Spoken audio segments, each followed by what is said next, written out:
Muhammad's death was a major problem for the Muslim community because he was not only Rasulullah, God's messenger, but also because he was a state a state leader, someone who really was involved as a head of government, and for one thing made a lot of treaties. So there was a question in general about whether the people and tribes with whom he had made treaties would continue to honor them, to keep peace with Muslims.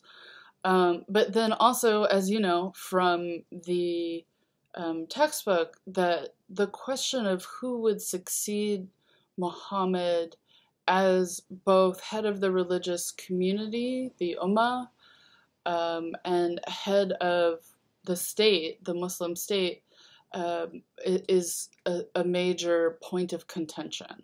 So basically, as you all pointed out, there are really two ideas that the Sunni Muslims, which Sunni comes from the word tradition, it's those who follow the Sunnah, the traditions of the Prophet, have one idea about who should follow Muhammad, and Abu Bakr is chosen as the first caliph, as someone who is able to um, continue Muhammad's kind of place as someone, as a figure of wisdom in both what we would kind of call religion and in government.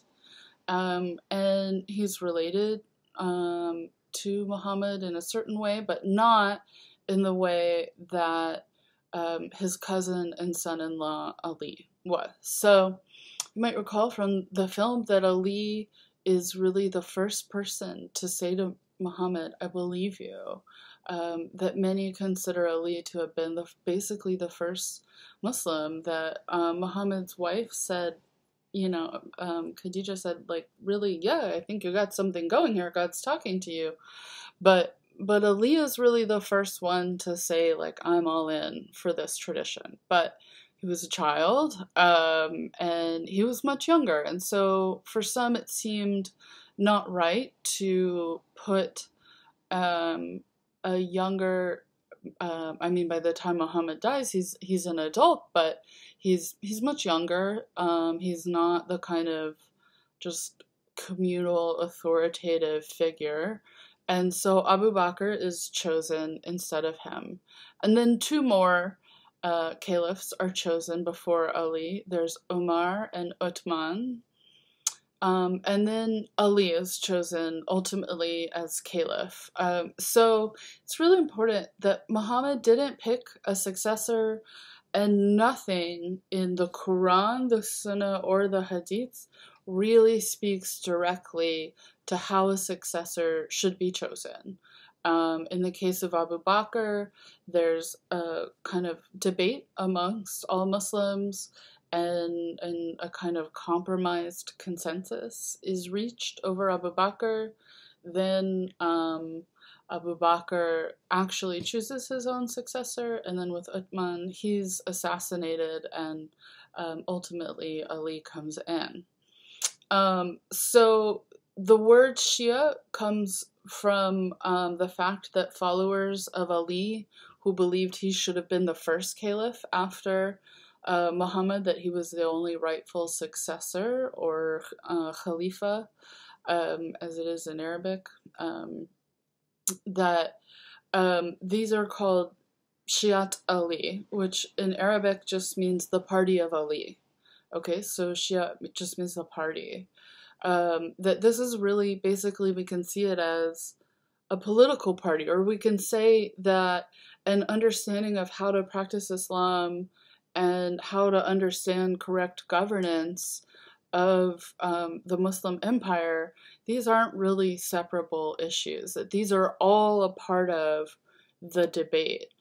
There's not a lot of debate over how to do the central practices of Islam, such as performing prayer 5 days a day, or fasting for Ramadan, or the Hajj, that these are something that Muslims have in common, and that were not part of a difficult debate. The big question was basically over the political aspect of the Muslim community. So there's this early split that takes place over those who thought Ali should have been the first successor, who become known over time as Shia Muslims.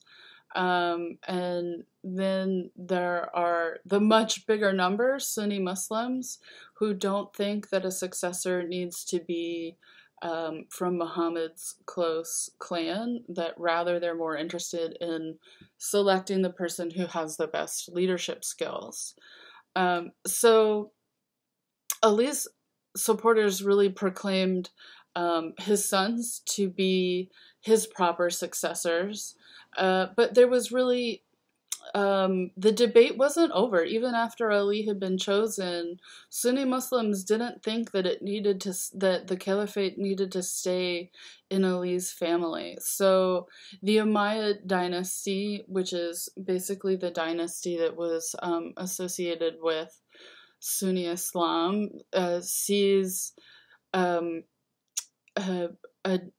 there's a dispute between a man named Muawiyah, who represented the kind of will of Sunni Islam, and then Ali's older son, Hassan.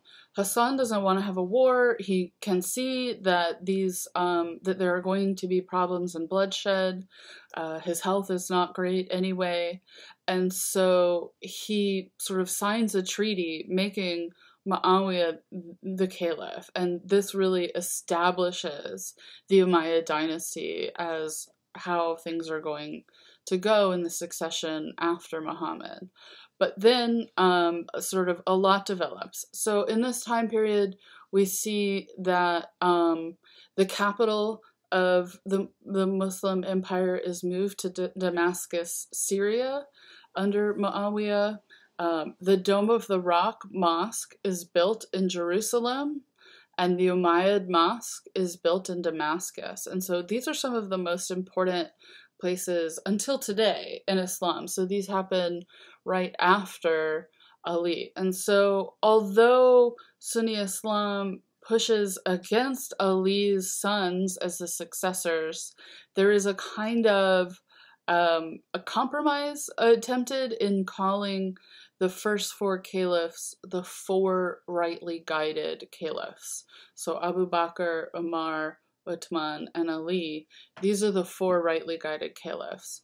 This is supposed to kind of enshrine Ali as part of the legitimacy of successors in Islam, but it doesn't really satisfy Shias. And basically, during this time period, although there are a lot of changes, the empire becomes more stable. The kind of frustration between Sunni and Shia Muslims isn't gone. Okay, so Muawiyah's son Yazid becomes the caliph, but Hussein, Ali's second son, decides that really he should have succeeded his father, or that he and his brother should have succeeded their father Ali as leaders in Islam. And so they're preparing a revolt. Hussein and other Shia Muslims are preparing a revolt. But Yazid's supporters, which he has the backing of the full military, they are sent to go and basically end the revolt, make it impossible for there to be a revolt. And this turns into really a total massacre, that it goes well beyond any kind of proportionate response or necessary response to end the revolt or to oppose the Shia community. And so this is in a place called Karbala, and the Karbala massacre becomes one of the most important holy days for Shia Muslims. It's a disaster that is remembered forever. Although Shia Muslims continued to count other imams, and differences among Shia Muslims kind of has to do with whether they think 5 or 7 or 12 successors are legitimate successors. But basically, this really kind of ends Shia hopes for leading some kind of united Muslim community, and Sunni Islam emerges as really dominant in terms of military power, and who's going to be in charge of the much larger empire. However, the Karbala massacre, which is commemorated as and called Ashura by Shia Muslims, it wasn't only traumatic to Shia Muslims, that many Sunnis also thought that it was unacceptable the way that it played out, that there was too much violence, that kind of parading around with the heads of people who are murdered, all these kinds of things. This is not what most people wanted from the head of a government that fused the Islamic religion with a political leadership. And so there's a shift in dynasties, and there's a shift to the Abbasid dynasty, which lasts for a very, very long time, and sort of locates then the leadership with a different family and a different kind of tradition for determining who will be the successor for each caliph. And so we can say on the one hand that it's simply the choice whether Ali should be caliph or should have been the first caliph that divides Sunni and Shia Islam, but really what happens over time and is concretized with the Karbala massacre is what ultimately determines that these two parties will remain separate. That Shia Muslims really can't get over what happened, and they become kind of separate communities who have some small differences in their practices, even as they agree on some of the really big things like the Quran and an understanding of Muhammad's life. But it's this later Karbala massacre that really finalizes the split between Sunni and Shia Islam.